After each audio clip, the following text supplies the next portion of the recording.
Hola, ¿qué tal? Pues muy buenas noches. Estamos aquí en el segundo capítulo de este programa de Al Oído y pues bienvenidos. Hoy tenemos un invitado también de lujo, el doctor Jacobo Domínguez Gudini, a quien saludo a la distancia. Jacobo, ¿cómo estás? Muy bien, José Luis, pues encantado de poder visitar, aunque sea virtualmente, el sureste de Veracruz y ese polo de mucha efervescencia política que es Coatzacoalcos. Jacobo, pues digo, la verdad es que eres una persona de amplia trayectoria en el estado, en el país y a nivel internacional. Quisiera comentarle a nuestros espectadores un poco de lo que es tu trayectoria.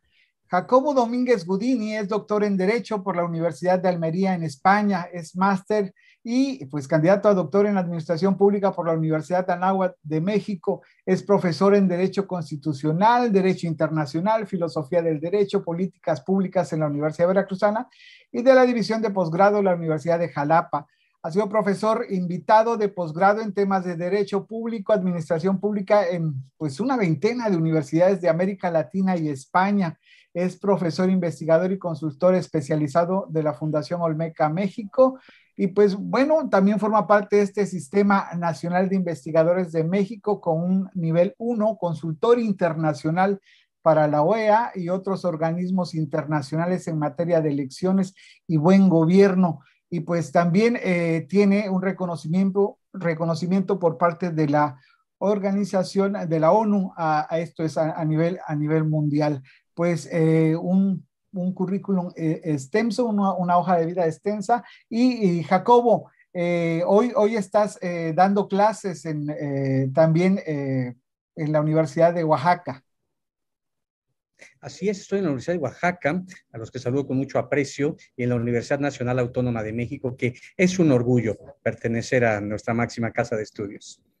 Jacobo, pues sin duda has tenido mucha experiencia en temas electorales, pero hoy quisiéramos platicar contigo sobre el tema de la planeación de los programas de gobierno, planeación de un plan de gobierno, sobre todo enfocado al tema municipal. El próximo año, enero 22, inician los gobiernos municipales en el estado de Veracruz. Y de entrada quisiéramos pues preguntarte ¿qué es un plan de gobierno? ¿Qué es un plan municipal de gobierno? Mira, José Luis, es muy importante entender que cuando las personas eligen, no solamente eligen a la persona que va a ejercer el poder público, sino en realidad también, o así debiera ser, eligen un proyecto. Y el proyecto está consolidado, está construido, está planteado a nivel de prospectiva en lo que se conoce como el plan de desarrollo. El presidente de la República presentó, de acuerdo a la ley de planeación, su plan nacional de desarrollo. Los gobiernos de los estados también deben hacerlo y por supuesto que los ayuntamientos tienen 90 días para presentar sus planes municipales de desarrollo. Y no es otra cosa más que el cúmulo de proyectos medibles, cuantificables, de en qué van a gastar el presupuesto, porque aparejado a el proyecto en contenido con el plan, vienen una serie de planteamientos de erogación de gasto. Entonces, no solamente se trata de llegar y disponer de los recursos públicos, sino de tener una perspectiva de qué es lo que se va a hacer con ello. Y hay municipios muy importantes, ustedes están en uno de ellos, Coatzacoalcos, que maneja el segundo presupuesto más importante del Estado. Por lo tanto, hay que saber qué es lo que se va a hacer con ese dinero. Ahora, ¿qué diferencia hay entre administración y gobierno? ¿O es lo mismo? Mira, es una pregunta muy importante porque el gobierno se refiere justamente a la gobernanza, es decir, al ejercicio del poder público. Y la administración se refiere a los bienes y servicios que a través del poder público se les dan a los ciudadanos. Entonces, gobernar significa tener sensibilidad, tener roce político, tener buen gobierno en el entorno municipal. Y la administración se refiere orden en finanzas, se refiere en una eficaz administración, se refiere también a realizar la priorización de las necesidades. Se gobierna a las personas y se administran los bienes, dicen los clásicos. Entonces, ¿qué es lo que sucede cuando alguien intenta gobernar las finanzas, es decir, plantear cosas bajo un matiz político, pero con el dinero público, pues surgen los desajustes, se gobierna al capricho, se hace de lado la técnica. ¿Y qué es lo que sucede cuando se intenta administrar a las personas? Pues hay conflictos de gobernabilidad. ¿Sí? Porque las personas no son objetos, tienen que ser escuchadas y tiene que haber sensibilidad. Entonces, ambos elementos contribuyen a la correcta gobernanza o al buen gobierno. Administrar los bienes y al mismo tiempo gobernar las inteligencias. Jacobo, ¿qué opinión te merece? En los últimos años, quizá la última década, hemos estado observando cada vez que hay una renovación de gobierno, estos foros ciudadanos donde se intenta consultar al habitante en la población para ver cuáles son las necesidades. Sin embargo, cuando se llega al gobierno, cuando ya se empieza la gestión municipal, se desechan muchas de ellas. ¿A qué crees que se deba? Si es solamente parafernalia de los nuevos gobernantes o los ciudadanos no tienen a veces la verdadera claridad de lo que se necesita en los municipios. Mira, la verdad es que la elaboración de los planes se ha vuelto un planteamiento ritual. Es decir, convocan a foros, reciben propuestas y se presentan dos fenómenos importantes en los ayuntamientos y también a nivel estatal, en las entidades federativas en México. Como los planes de gobierno no tienen, digamos, un seguimiento programático, los alcaldes pueden proponer lo que sea, que finalmente nadie los va a fiscalizar. Y entonces tenemos dos tipos de planes. Planes fantasiosos, es decir, cosas que nada tienen que ver con el desarrollo de la ciudad. A Coatzacoalcos le han prometido que lo iban a hacer un puerto de primer mundo, que iban a erradicar la pobreza, el analfabetismo, etcétera, en diferentes planes, y bueno, estamos lejos de ello. Sí, o por el otro lado tenemos planes que no corresponden, es decir, que sus características están copiados y pegados de otras cosas y no corresponden con la realidad ni con el modelo de desarrollo que se necesita. Entonces, de lo que se trata aquí es de que la planeación debe ser racional, es decir, debe haber un destino cierto de a dónde se quiere llegar, y por el otro lado, una vez que se tiene ese destino, debe cumplirse, deben seguirse los pasos para llegar hacia allá. De otra manera, lo que vamos a tener es una disparidad entre los resultados, la eficiencia que se necesita, y por el otro lado, el ejercicio de los recursos. Hoy por hoy, José Luis, en los últimos 20 años en Coatzacoalcos se ha gastado el presupuesto de todo, de cada año, es decir, se agota. Incluso hay administraciones que han generado deuda pública. Y lo paradójico es que cuando lo comparas con los planes, ningún plan se ha cumplido a cabalidad. Sí. Entonces, ¿qué quiere decir? Que sí se gasta, pero que no se cumple. Entonces, es un serio problema tanto de gobierno como de administración. Jacobo, también acabas de mencionar algo que a veces luego trata de trasplantarse ideas o políticas públicas de otras experiencias. En Coatzacoalcos y en gran parte del mundo surgió de momento el fenómeno Curitiba, ¿no? Como un ejemplo a nivel Latinoamérica de lo que debe ser la planeación y el desarrollo de una ciudad para darle modernidad. Y Coatzacoalcos incluso en su momento fueron a viajes a esa ciudad brasileña a tratar de captar experiencias. Hoy en día Mérida es, digamos, por ahí un ejemplo de políticas públicas en mucho sentido. ¿A qué consideras estos casos exitosos y que no sean tan recurrentes luego en otras ciudades, a pesar de la experiencia ya añeja que hay en este sentido? Mira, el tema Curitiba fue un modelo de presupuesto participativo, en donde por primera vez se trasladaba la toma de decisiones a la gente. Y fue un modelo muy replicado en América Latina, porque por primera vez se intentó acercar dos posiciones complejas. Por un lado, la parte técnica de la planeación y por otro lado, la satisfacción de las necesidades de las personas. El modelo Curitiba ha ido sufriendo diferentes evoluciones e incluso en la Ciudad de México, por ejemplo, algunas alcaldías hablan del concepto de presupuesto participativo, que es una derivación o una variable de esto. Sin embargo, el trasplante de políticas públicas no siempre es la mejor opción. Coatzacoalcos tiene la historia de que han ido hasta China, ¿sí? A traer ideas, ¿sí? Y ustedes salgan a las calles y vean la distancia que hay entre las calles de Coatzacoalcos y las de Shanghái, ¿no? Entonces, lo importante aquí es que el desarrollo debe detonar localmente. Es decir, hay un conjunto de variables que son las fortalezas de un determinado municipio. Esas se deben potencializar. Los municipios también tienen una vocación que está decretada históricamente, administrativa y políticamente. Entonces hay fortalezas económicas y esas deben detonarse, y por el otro lado hay también lastres históricos que son los que deben atenuarse. Entonces, el primer diagnóstico es saber en nuestro municipio qué queremos, ¿sí? ¿Qué características tiene? ¿Cuál es su vocación? Para entonces poner los pasos para llegar a detonar el desarrollo.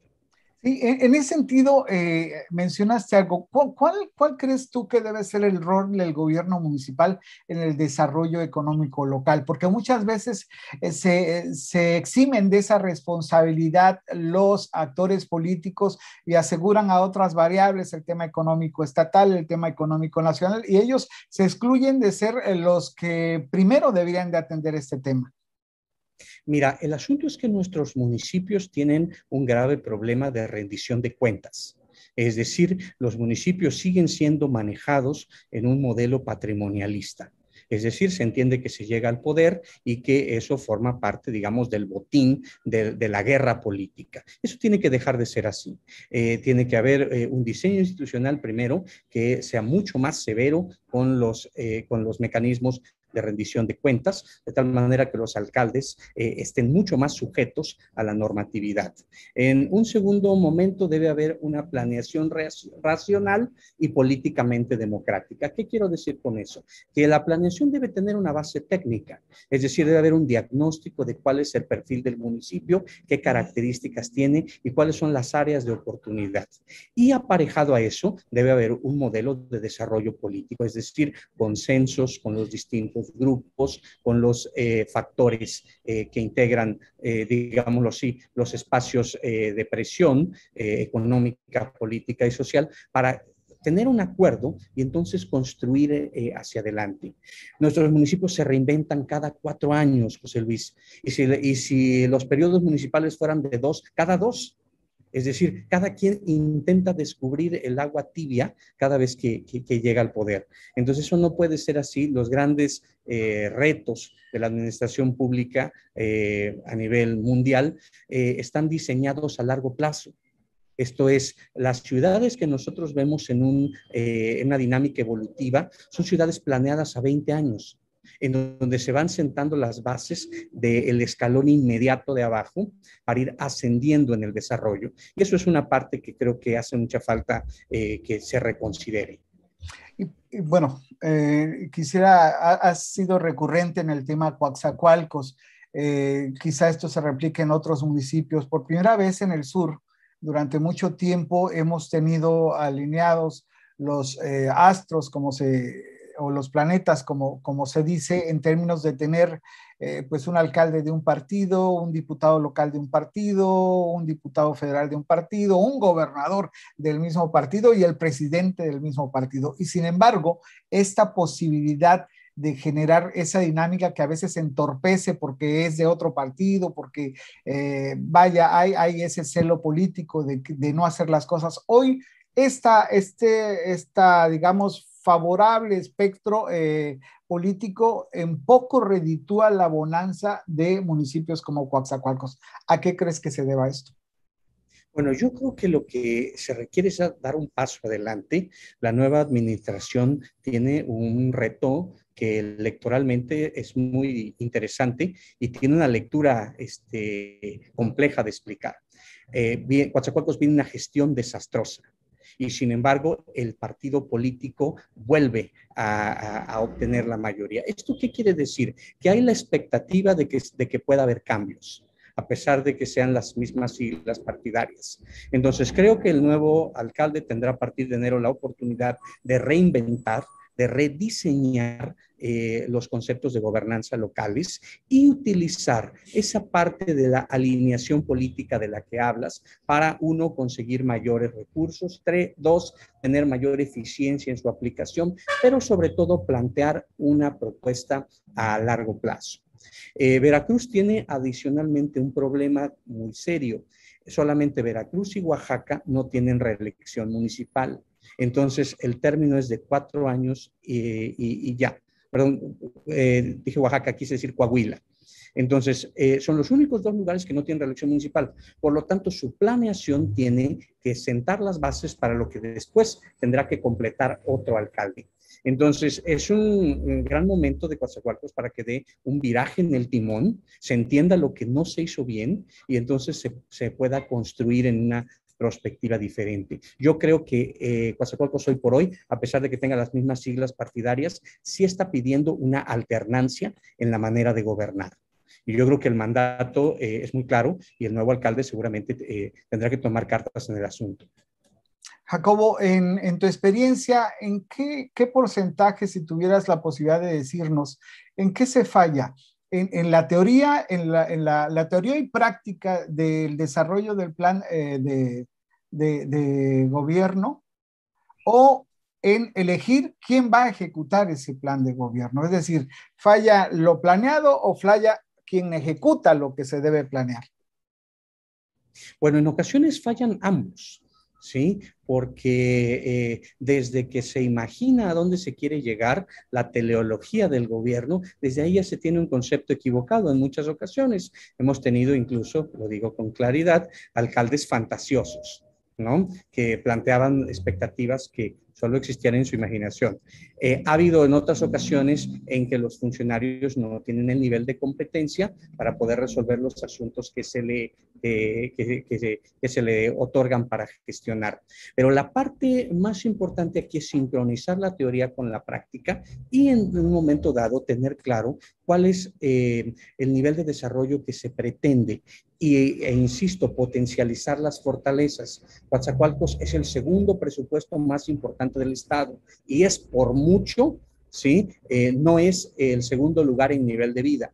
Es decir, hay una disparidad entre lo que se gasta, ¿sí? Y la calidad de vida del ciudadano y esa distancia se tiene que acortar. Ya para terminar, Jacobo, bueno, mencionabas hace rato de los fantasiosos que a veces logra o intenta un candidato o ya alguien en el gobierno tratar de posicionar su imagen, ¿no? Aquí hubo un candidato a la alcaldía que eh, pues propuso y uno de sus temas era ubicar islas en la costa de Coatzacoalcos para hacer crecer desarrollo económico y turístico y estilo Dubái, ¿no? Cuando hay, ¿Eran islas o chinampas? yo creo que más cerca de Chinampas. Por otro lado, ya para terminar, Jacobo, la responsabilidad del ciudadano en estos planes de desarrollo municipal. ¿Qué responsabilidad debe de tener, no solamente quizá en la integración, sino también en la vigilancia de que esto se lleve a cabo? Mira, un elemento, una de las paredes, de los pilares de la gobernanza es la participación democrática. Y la participación democrática no solamente se refiere al momento de votar, no es un cheque en blanco, sino es un conjunto de acercamientos para lograr gobernabilidad. ¿Sí? Y gobernanza, que son dos cosas distintas. Entonces, en ese contexto, entre mayor sea la fiscalización, entre mayor sea la presión social de los medios de comunicación para pedir rendición de cuentas, se alcanzan mejores niveles de buen gobierno. Hoy por hoy es una realidad que los gobiernos por sí mismos no van a alcanzar los estándares que se requieren. Tiene que haber un poco de presión social y esa presión social no puede decretarse cada 4 años, sino debe ser una vigilancia constante que permita, primero, erradicar el concepto de que una alcaldía es un botín, ¿sí? Y en segunda, ¿sí? Que se sepa a dónde se invierte esos recursos, porque insisto, en los últimos años no ha habido una sola ayuntamiento que haya dejado dinero en las arcas, ¿sí? Y sin embargo, ninguno de esos mismos ha cumplido la totalidad de sus planes de desarrollo. Entonces, el presupuesto sí se acaba, ¿sí? Pero los resultados no se alcanzan. Entonces, hay una disparidad y es un común denominador incluso. Jacobo, pues muchas gracias por haber estado en este segundo capítulo del programa Al Oído. La verdad es un placer platicar contigo, aún en la distancia. Esperamos verte por Coatzacoalcos y platicar un poco más en la cercanía. Con mucho gusto. Para mí siempre es un placer estar en comunicación con tu amplio auditorio, José Luis. Bueno, te seguimos también en la distancia y esperemos podernos saludar personalmente. Muchas gracias. Pues esto fue la plática con el doctor Jacobo Domínguez Gudini sobre planes de desarrollo municipal. Los esperamos el próximo miércoles a las 7 de la noche con un invitado más. Muchas Muchísimas gracias. gracias.